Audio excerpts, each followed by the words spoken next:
An unusual college football season, followed by an off-season without a combine, is going to leave talent evaluators at 1265 Lombardi with many more questions about prospective selections in the draft than previous years. That's why I'm here to give Brian Gutekunst and company my top 5 draft crushes for the 2021 NFL Draft, which they will undoubtedly dismiss faster than Jamar Chase runs the 40. Starting at number 5, we have Ohio State's Baron Browning. His experience playing both inside and outside at linebacker. He has the athleticism and physicality to fit just about anywhere new Packers defensive coordinator Joe Barry would want to put him. His most productive year as a Buckeye came in 2019. During his junior season, Browning recorded 43 tackles, 11 tackles for loss, and 5 sacks, all career highs. I don't think he's a day one guy, but if he's there in round 2, the Packers would do well to pull the trigger. At number 4, I love how Pittsburgh Rashod Weaver bounced back this year after missing 2019 with a knee injury.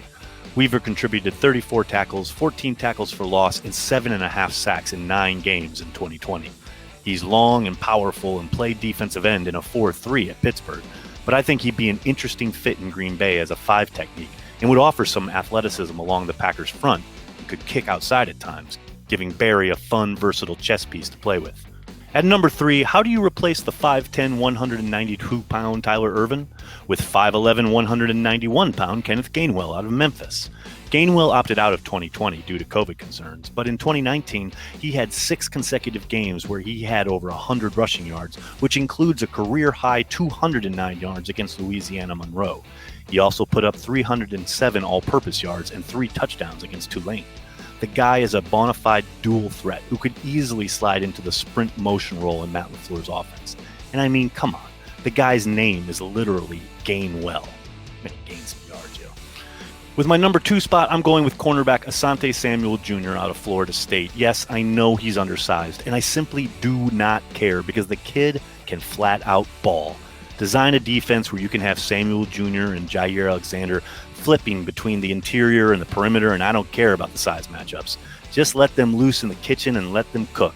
Samuel started 8 games in 2020, leading the squad in interceptions and pass breakups before opting out for the remainder of the season. Get him on the frozen tundra and let him go to work.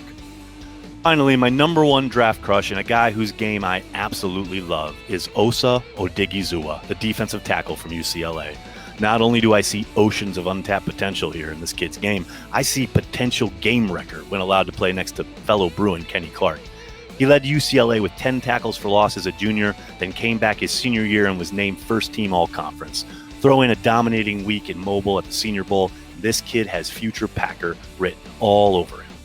So there you go, my top 5 draft crushes. Be sure to strike their names off your potential Packers draft selections because if history is any guide, there's absolutely no way the Packers take any of them. Thanks so much for checking out the video. Please hit like and subscribe and tell your friends, tell your family. Cheesehead TV, we are devoted to Green Bay Packers fans worldwide.